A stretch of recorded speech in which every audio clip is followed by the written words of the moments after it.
Good morning, Moon Group. It is time for your spelling quiz. So this morning we have a couple of words on our list that are contractions. And if you remember, contractions are the words that are combining two words together, and they use what's called an apostrophe. So whenever you are typing your answer, you need to make sure that if it's one of the 5 contractions, you are using an apostrophe. Otherwise, it will count your answer wrong. And an apostrophe looks like a comma, except it's up at the top. And in order to do that on your keyboard, you're supposed to click on Shift, and then the button, it's on the right side of your keyboard. It has a quote symbol on the top, and on the bottom looks like a comma, but it's actually an apostrophe, which is kind of weird. But so that's how you're going to get to that. If you're not sure how to do it, then you need to ask me or another teacher in the room in order to make sure that you're doing that correctly. I would hate for you to miss 5 questions on your spelling quiz just because you didn't know how to create an apostrophe. There should not be a space before or after your apostrophe. It should just be a letter, apostrophe, and a letter all together. So make sure you ask an adult if you need help on that. All right, so your first word this week is no. I know it can be difficult to study for your spelling, but it's so important. Your second word is coming. My cat knows that I'm in this bedroom and she is coming for some cuddles. Number 3 is sleep. I look forward to the weekend because I get to sleep extra. Number 4 is touch. It is important that you do not touch any wild animals when you're at the zoo. Number 5 is enough. I have had enough candy for one day. Number 6 is our first contraction. Number 6 is the word there. And that's not there as in a location or there as in ownership. This is there as in they are. They're inside the bathroom.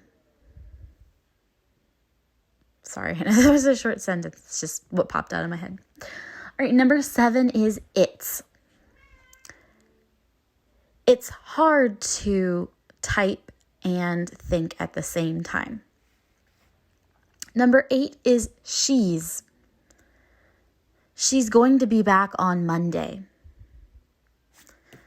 I'm sorry, my computer froze. Okay. Number 9 is I'm. I'm surprised that so many of you have been at school this week. Number 10 is that's. That's okay if you don't get the grade you wanted, as long as you learn from your mistakes. Okay, and that was our last contraction. So the last 5, so number 6, number 7, number 8, number 9, and number 10 all should have had all should have had an apostrophe in it. We should not use any more apostrophes. All right, number 11 is the word transfer. You might transfer from one school to another if your family moves. Number 12 is transport. Semi-trucks transport goods from one spot in the country to another. Number 13 is transmit. Radios transmit sound from one spot to another. Number 14 is transform. A caterpillar can transform into a butterfly. Number 15 is translate. If you don't speak a language, then it's important to translate in order to understand other people. Number 16 is scribble. Please make sure you do not scribble out the pictures for your personal narrative. Number 17 is ribbon. JoJo Siwa is known for her signature ribbon inside her hair. Number 18 is bubble. Can you blow a bubble with this wand? Number 19 is pebble. You can find a pebble inside a creek. And number 20 is rabbit. The magician pulled the rabbit out of his hat. All right, guys, I'm sure you did a great job. Hope you have a great day.